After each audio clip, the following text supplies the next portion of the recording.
Skeleton Hiccups by Margery Cuyler, illustrated by S.D. Schindler.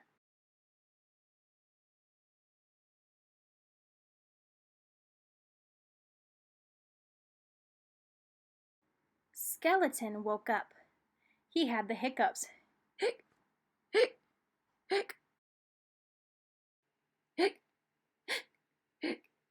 Took a shower. Brushed his teeth. Hic, hic, hic.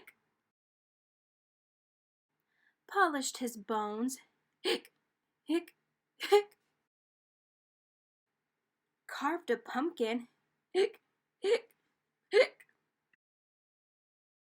Raked some leaves. Hic, hic, hic. Played with Ghost. Hic, hic, hic. Ghost told Skeleton, "Hold your breath. Hic, hic, hic. Eat some sugar. Hic, hic, hic. Press your fingers over your eyeballs. Hic, hic, hic. Drink some water upside down. Hic, hic, hic.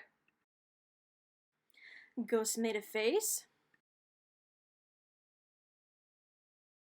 Said boo to Skeleton. Hic. But nothing worked. The hiccups stayed. Hic, hic, hic. Then Ghost got smart. Found a mirror, held it up. Hic. Skeleton screamed. The hiccups left. Hic, hic, hic. They jumped away. Hic,